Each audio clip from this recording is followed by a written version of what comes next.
what you're, if there's anything relevant that you want to say.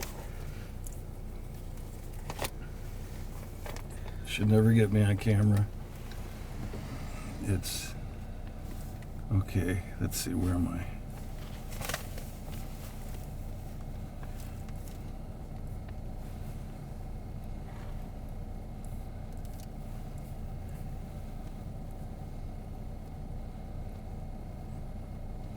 Okay. Mark? Yeah. This is the Boneyard Road loop that we're talking about. Okay. Now,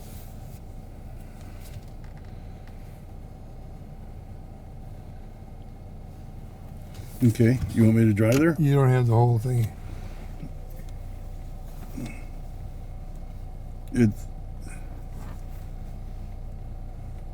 If I zoom out too far, the label goes away. Okay, that's good. So start again. Okay, you see that this is not a normal trail. This is actually a road.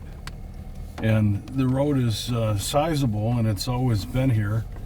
My father, who was born in 1928, his father, when he was young, they used to use this road in order to go to Shaky Lakes, because River Road, the paved road which we were just on, it didn't exist. That road only became a road in the 40s or 50s. 40s. So this was what my dad refers to as a sand road. And this is on the map, the GPS is listed as Boneyard Road. And all the paperwork that we have, which is considerable, also lists this as Boneyard Road, which is in fact a network of roads that runs through this land, and also thousands of acres of state land behind us. This whole area here is where the village was, the Indian village. And if you... Up until 1854. We recall seeing a Menominee Indian tribe mainly down at 60 Islands. My father used to bring me up here as a young child, when I was about 12. I got to stay up here for weeks by myself, and I remember seeing them down there, and in the 60s, also 70s, and most recently again. So when you look at this road, this was the main way in which they got to G12. the G12 Via Shaky Lakes, Whispering Pines. And that 60 Islands was an access to the river, because this whole area has been used by sportsmen, for hundreds of years. Go a little, slow it down. Now, all the way through here, you can see the absence of any logging.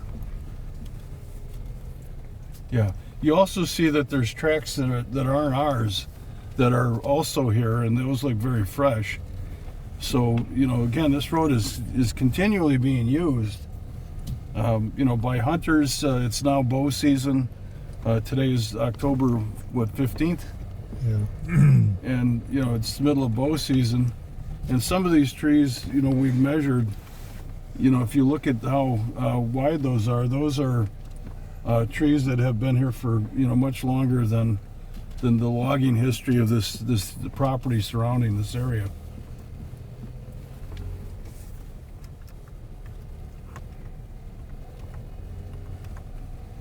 This is a road that I've used all my life. Before the advent of the four-wheeler, if you wanted to get to someplace, you had to walk.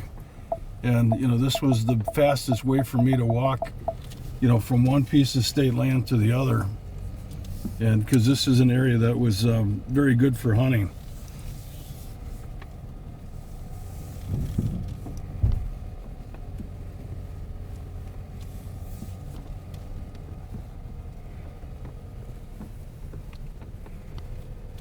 There are offshoots, like roads that are not as pronounced or well kept as they had been, but those roads, those lead to other off branches of this road.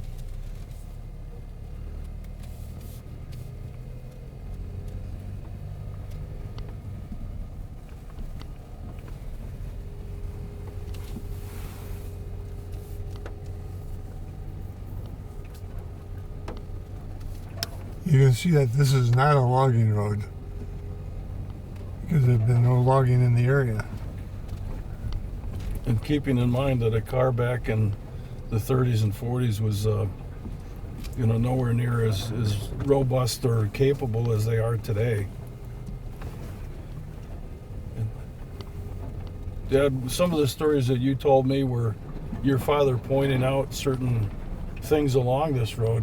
What were some of those things?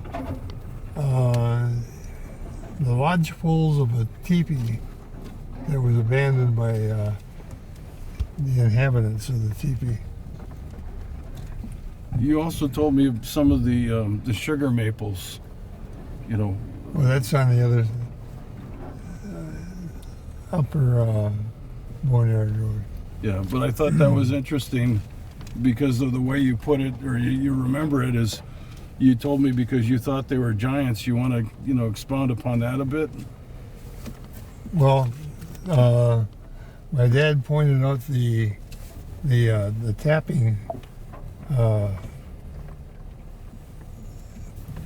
whatever you call them, that were put in the trees, and they're up about 12 to 15 feet. And my dad said they were put there by the Indians. In my imagination,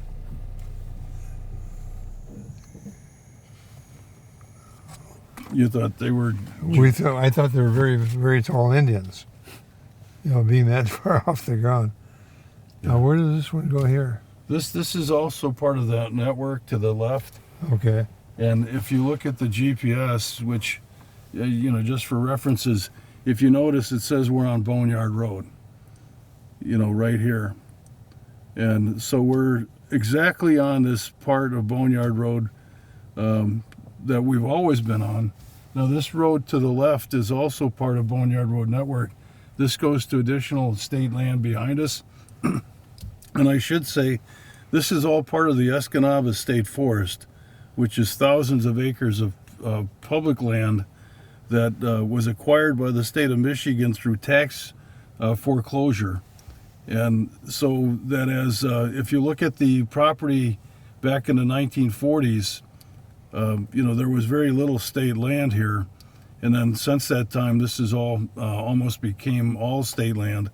But when you use a piece of property or there's a road on it, and you've used it for over 100 years, 94, which my dad has used it, and then all of a sudden we'll take you up here and show you, what's happened most recently is we feel that it's a county road.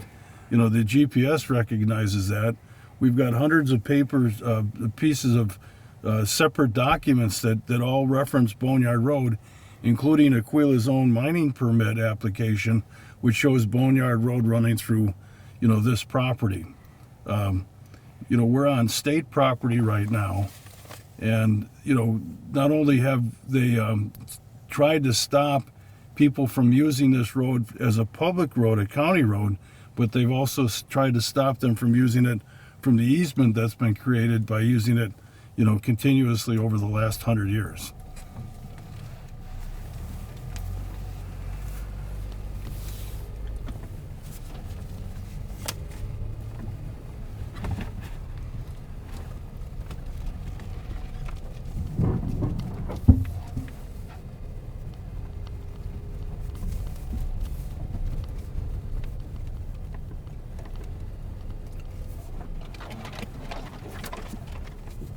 This is the road I took Dr. Overstreet on. There's the old fence. Yeah. Keep going. There's no gate here.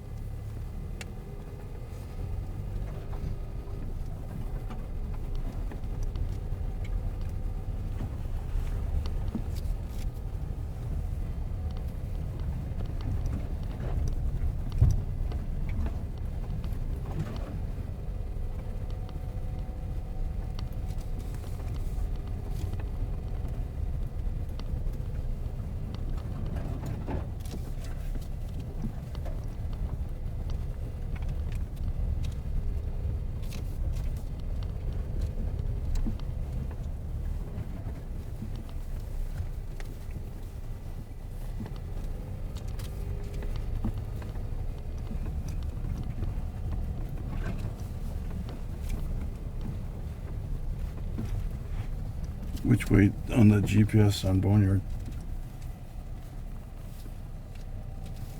This right here. Okay. That's YRD Road too. Yeah. This is what we mean when we say it's an interconnecting road system, not just a single road.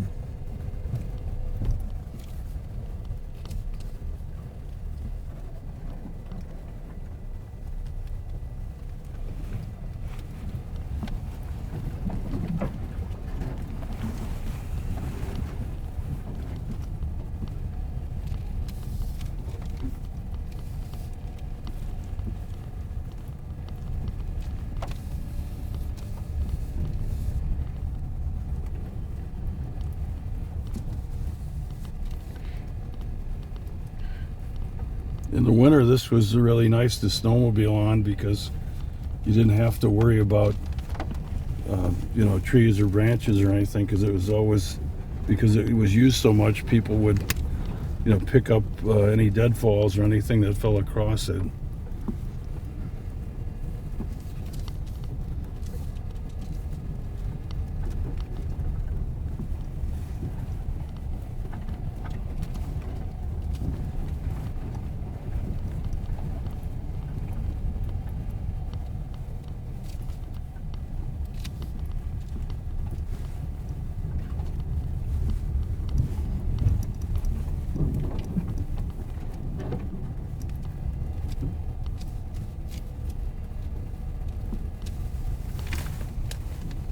Also, as a young person, my Aunt Erna would take me back here, and there was always, sunny areas that had quite a few berries in it, and there's a couple wetlands that also had blueberries that we would pick.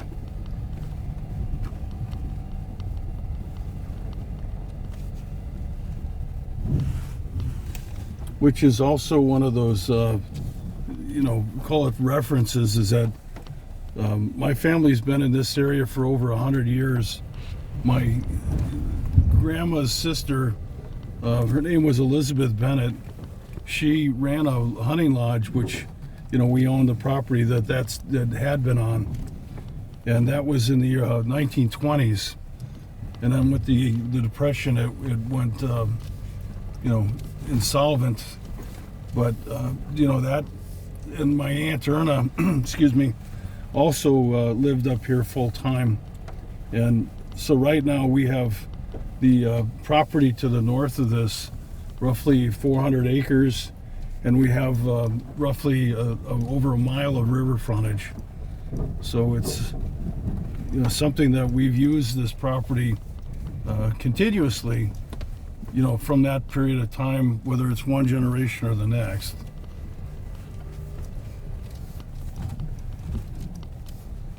And again, you can notice the size of some of these trees.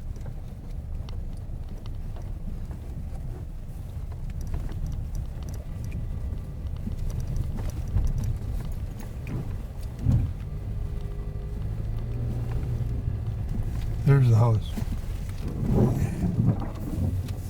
Hold on just a sec, Don. Okay. No, since I was up here 2 weeks ago, they took the sign off, The address. the address. Hold on, just go back.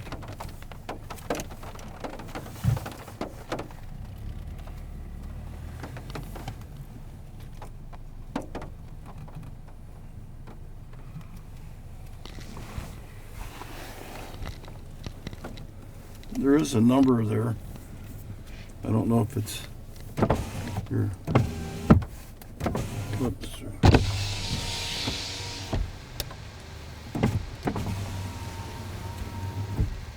I don't know if what that fire number would be.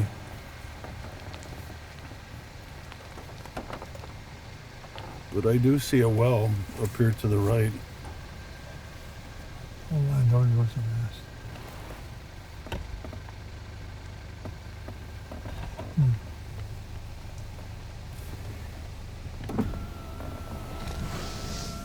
Okay.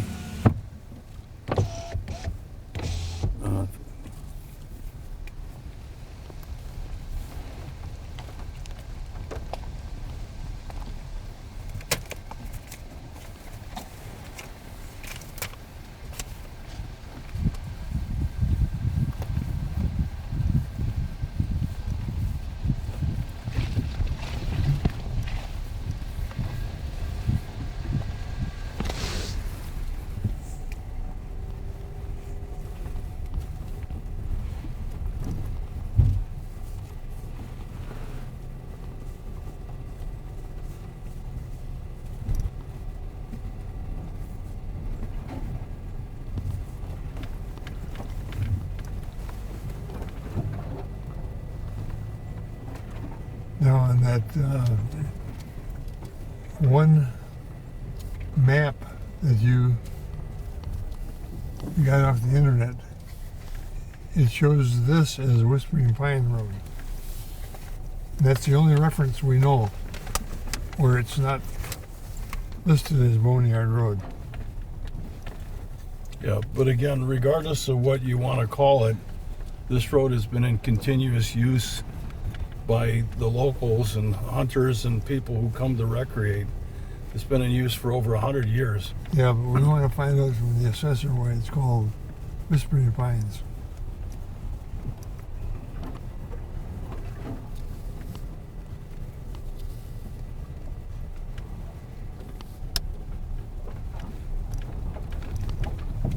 And again, it looks like there's two sets of tracks that are very recent. So I would suggest that there's somebody back here hunting right now.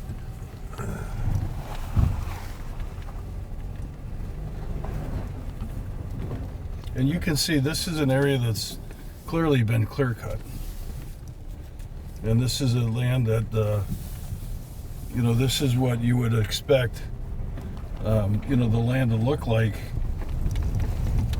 after loggers have come through it. And even though I know that the last time that this land up here was logged was 100 years ago. It wasn't logged, never. Well, this was, but I'm talking about... But this is part of the current logging from the DNR. Yeah. And again, this is a very defined road.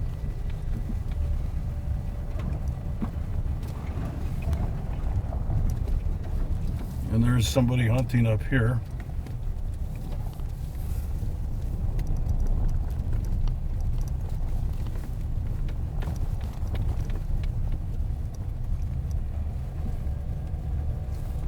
A big piece of machinery in here. You got the tracks. Yeah.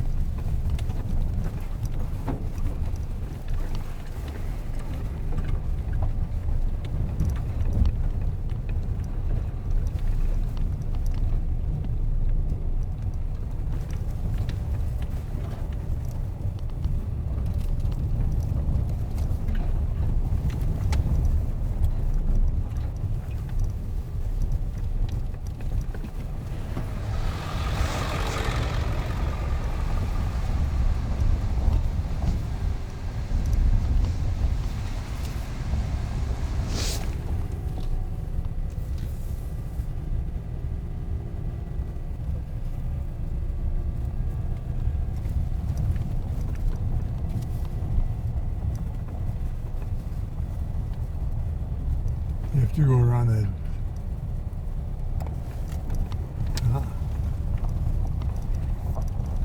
Okay.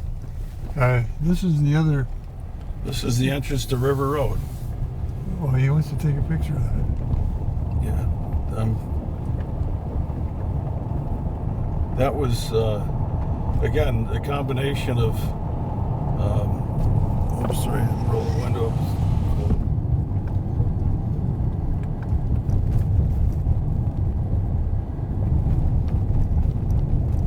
That was state land, wasn't it? So we got all the way around, is that correct? Yes. Yeah. Now here's another gated area. Yeah, this is the gated area that we just came through. They try to put up a gate there, but it's we were on state land at that point. And that gate is literally where they argue that their lot line is. But they don't tell you that behind that sign or that gate is actually public property. So we transversed this area here, which was the original road before this road existed. So my dad calls this a supplemental road to that road. Alternate road, okay. But if you see, you can't get to there. You really can't access state land from this road unless you use Boneyard Road, and then that allows you to get into the thousands of acres that is public land back there. And again, this is where we came in, right here. So we made the loop, which on the GPS shows as Boneyard Road.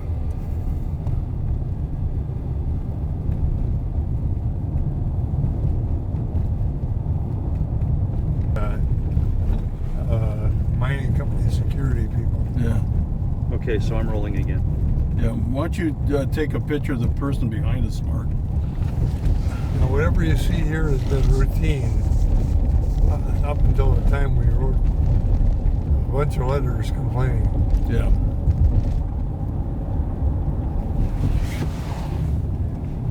Typically, they block the road.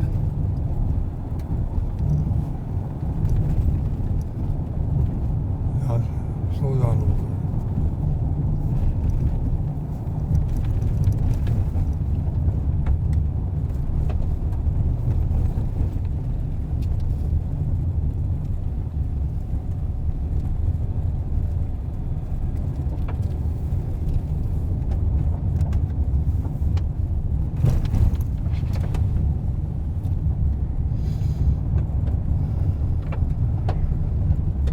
Now, in this area here, when I was a kid, the state of Michigan had a big sign that was made out of wood called Indian Burial Ground,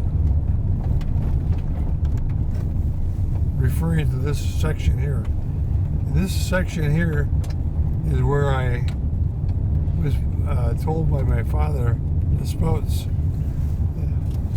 15 to or so feet off the ground were put there by Indians. And the imagination I had all my life was those Indians had to be very tall to get the spouts up that high.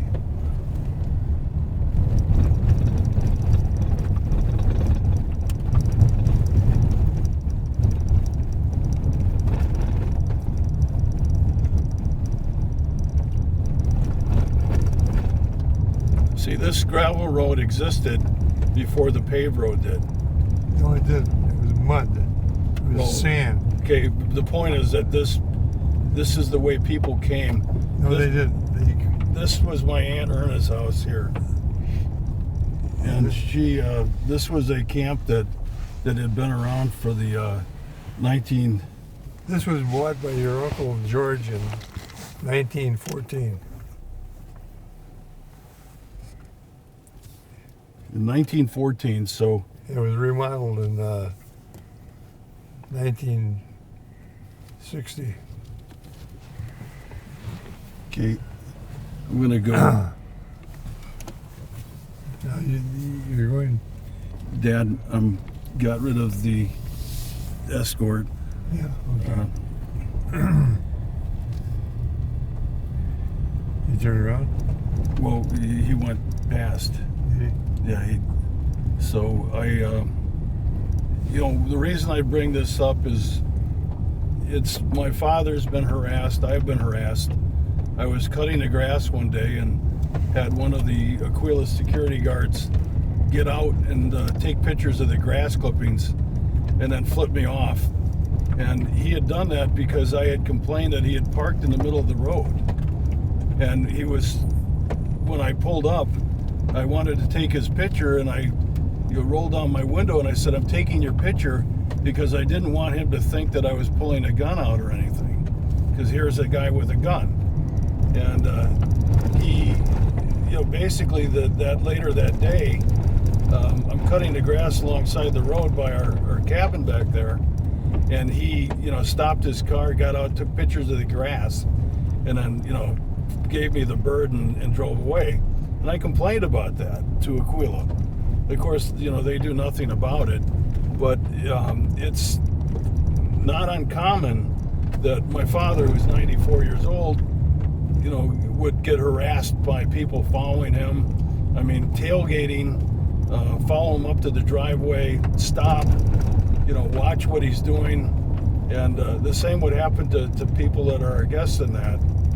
And over the period of numbers of years, we we're on edge because we do worry that even though we're doing the right thing or have the right to do certain things, that people are trying to stop us from doing what we're entitled to do, through intimidation.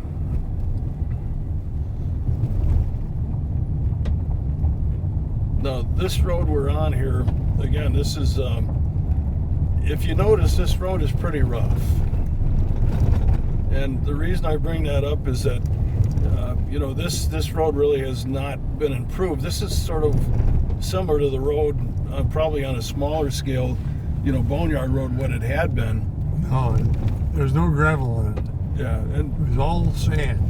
but And the way people would drive would be follow ruts that were made by other cars that had gone before them. And it was imperative that you follow those ruts, otherwise you get stuck. Now this was put in to service the dam, this part of the road.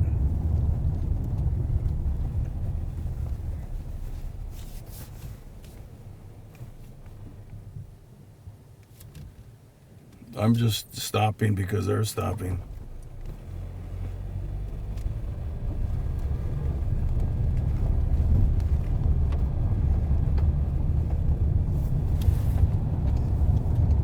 He's gonna turn around here at Rose.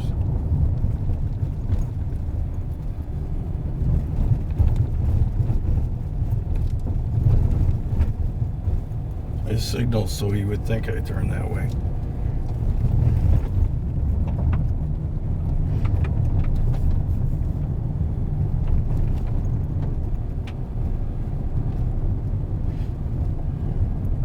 Now, the reason I was pointing out the condition of this road is that this road, in the springtime particularly, gets closed.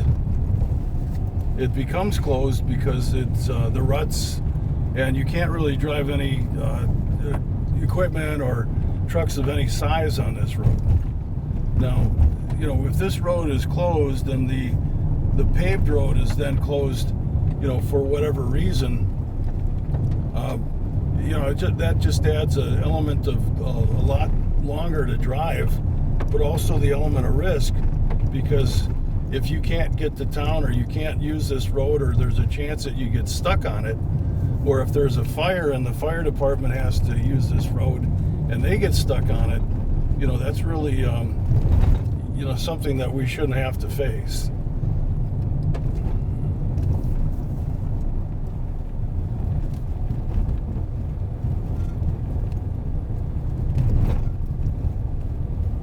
And I will bet that they drove very fast to be up here so that when we pull out that they're there.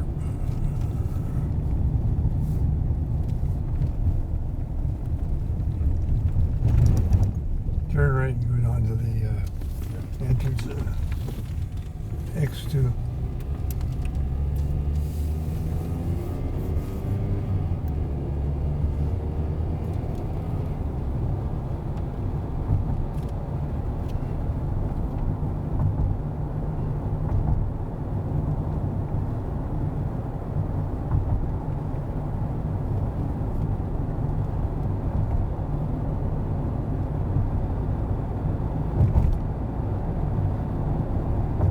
We're on 356 right now.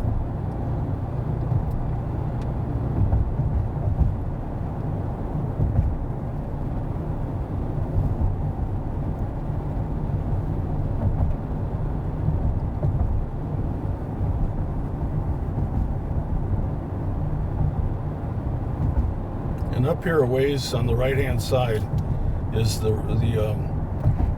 one entrance to what we call the Boneyard Road network. In fact, it's right there. I just passed it up.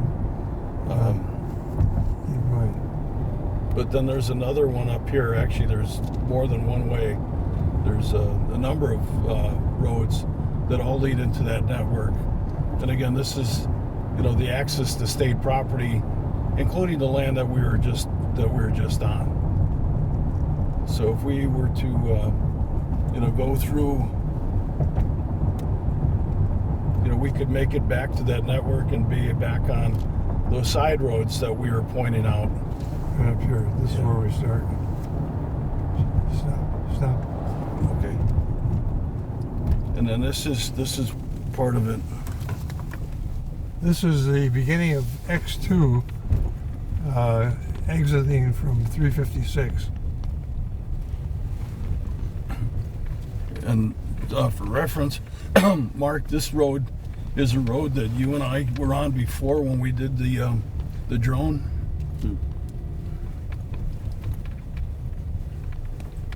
You got your gate keys? I don't think I could make it through there, but I could. No, remember we had dirt mounded up in front of the. Oh, But you can see this is also a well-used road, for public access. this is a county road. But this is actually the same road that that we were just on. It's just a different branch of it. But this is also the access to state land.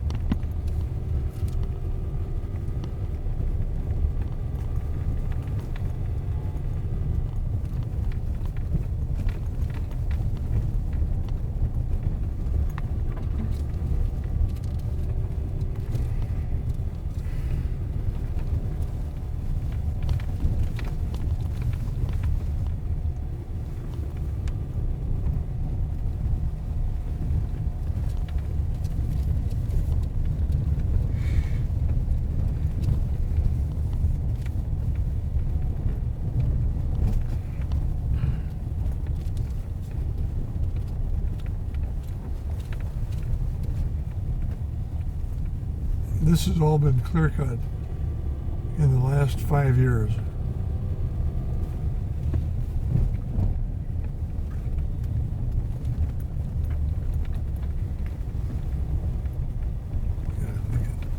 What's that? No trees. Yeah. It's the DNR. Yeah. One size fits all, clear cut it.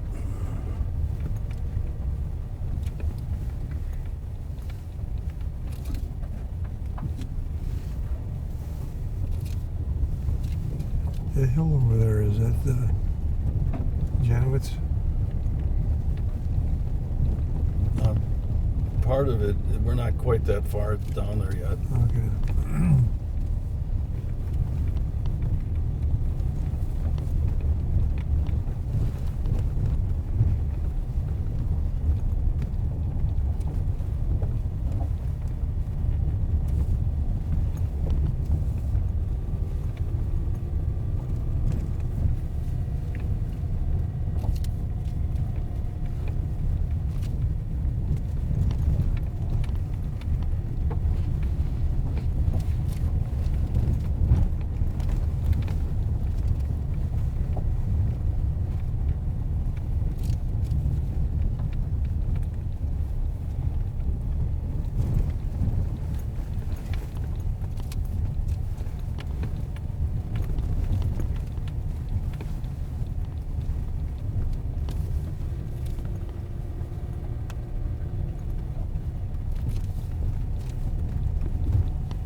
This is the way that people used to get in and out, get to the river from 356.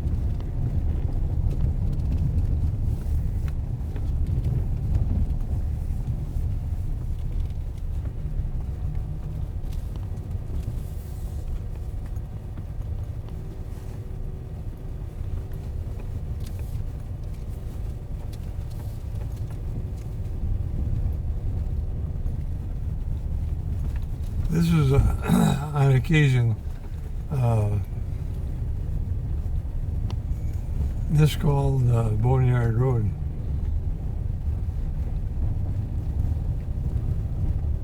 Yeah, this is Shaky Creek Trail, which branches off into Boneyard Road as well. Right.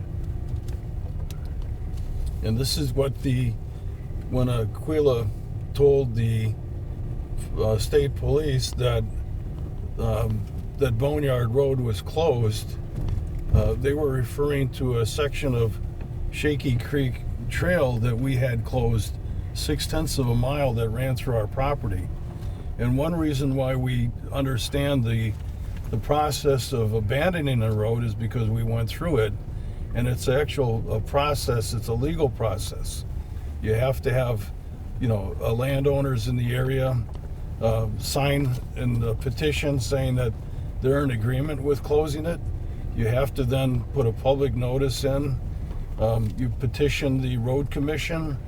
There's a meeting, then there's another public notice, and then if they agree with you, then they close it. But then there's a period of appeal after that, and then if no one appeals, then they will abandon the road. And that's literally the terminology, is abandon it. Now, as far as we can, our research at the courthouse has shown that no one has ever abandoned anything on Boneyard Road, or that area that we, even if it's referred to as another name, they haven't abandoned it.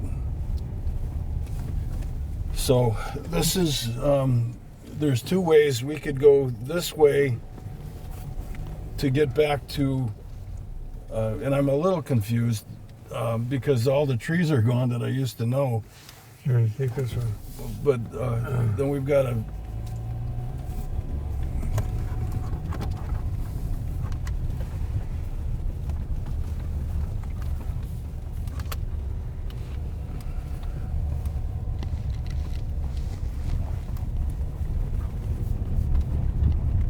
Okay, and if you notice on the GPS too, we're on the road that they say we are. And if you look, if you see, this is where that pink part that we were on right here, that's the Boneyard Road that we made the loop to. So if again, we came in off of River Road and we exited on River Road. We're right here. So we're literally headed back to the same direction that we came from. So Okay. again, I don't know if they list the name of this. GPS is, you have to zoom in order to get the name of it. But you see, that says Boneyard Road right there. So there's, where we're at. Yeah. So, and I do that so that you can see where we're headed. Okay, show me the loop again that we did. Okay, let's see here. The loop is this. That loop, we're here. And if I go in further, then you can see where we're at. But it also now lists that as Boneyard Road. So you see these roads are all interconnected.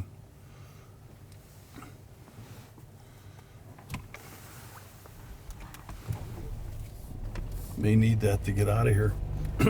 Yeah.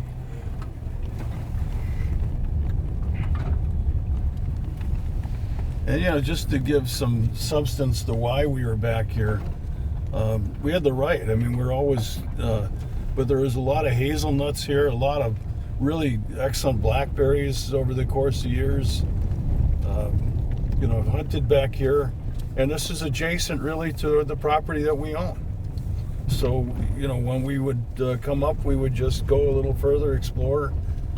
Also an excellent area for blueberries. And we're not the only people who did that. There's, quite a few people There's that another branch in the road. use this land, and it's here for recreational purposes. To think that anybody could just block it off and say, well, you can't use that road that's been in use for over 100 years simply because we claim that it's our road, really, I don't think stands any basis in legal principles.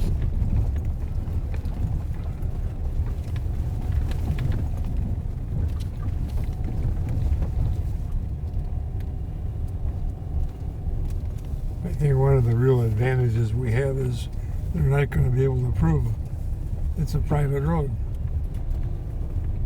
It's never been. No.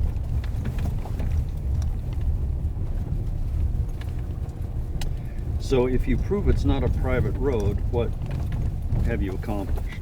Proving it's a public road. Which would then stop them from Preventing you from becoming. using the through. road. And it would also add, I think, a lot of, call it concern to the fact that they're harassing people that would use a public road. I don't want to call it road rage, but I don't know anywhere that it's legal to harass people simply by using a public road. And it certainly isn't legal to block it. And it's not legal to call the police and then state that it's a private land when in fact it's not, or private road when in fact it's not, and then, threaten to bring recourse against the person who's lawfully doing what they're allowed to do. And Mark, this is the area where we did the drone right here, in this area. And our property we're coming up to it on this tree line up here is our land. And the reason that there's a tree line is that because we didn't, it wasn't clear cut like the rest of the DNR. It allowed the public land to be cut. They cut over 1,600 acres in this area. Okay. And this is the gravel pit.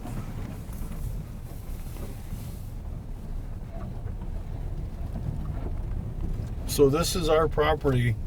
Our property is on the ahead of us. This all used to be beautiful forest, and then the DNR allowed them to come in and create a gravel pit, take gravel out to build roads. The trees here. They made us move a gate, that gate back there by 3 feet because it was on state land. But that gate had been there, it had been a chain. That gate had been there for at least 70 years. So I'm not going to, you want to go that way or? I don't know. That's, the gate's back there. And Can you get through it? No.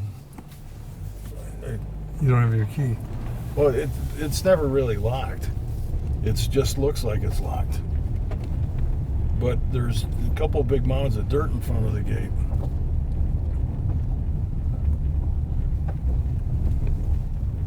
And this is the gate that we're coming up to is the land, the portion of this road that we had abandoned. From that point to River Road, which is 0.6 of a mile, that's the piece of the road that we had abandoned. Actually, it's right there. And see, I don't think I can make it through. Okay, so. Well. No.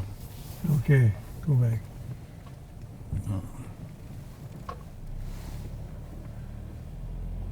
No, I can't picture getting stranded with you guys because I'd have to walk 0.6 of a mile to get a four-wheeler.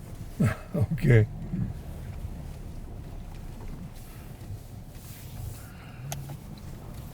But again, this is what they cut down. There's cedar swamp.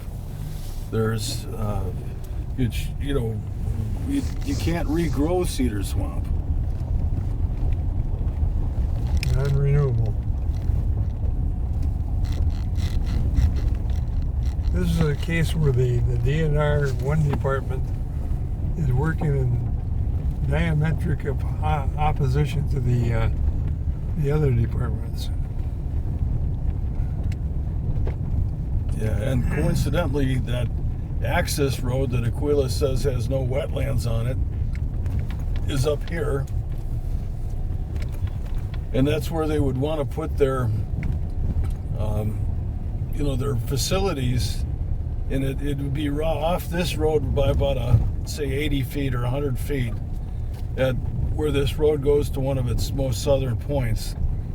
So even though there are culverts and that there's water that runs through here, during the wetter times of the year, apparently this last drought that we were in dried up, the water, which is evident,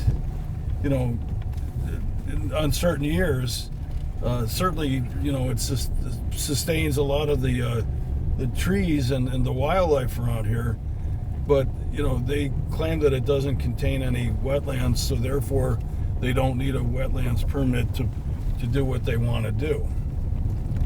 And, that's roughly 250 acres of state land that they want to utilize for, their processing of ore and that. And that road would come in, I'm guessing, and it's dead reckoning, but I'm sure I'm within, say 300 or 400 feet. That road would come in and tie into this road, at the bottom of this hill.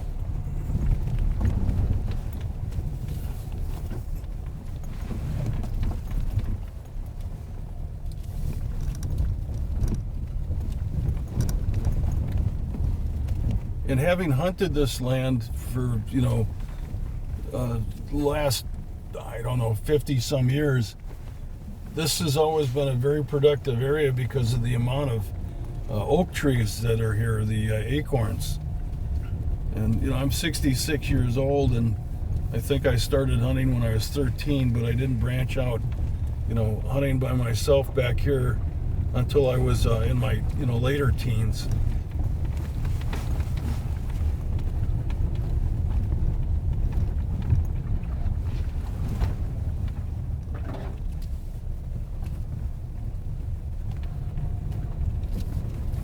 So we're just going back over the road that we just came over. I don't know if you feel it's still worthwhile videotaping, but I personally think that you can see the quality of this road. You can see just how well used it is, and that the fact that this road ties in, as we saw on the GPS, to the Boneyard Road, and not just on the GPS, but on every map that we have, it ties in, is that there's been a misunderstanding that this road was Boneyard Road, and not admitting that they wouldn't admit that it's just part of a network that a lot of people commonly refer to as Boneyard Road, but specifically on a map, this is Shaky Creek Trail. And then, as we saw on the GPS, that leads into Boneyard Road, or a part of the rest of the complex, which has always been part of that Boneyard Road.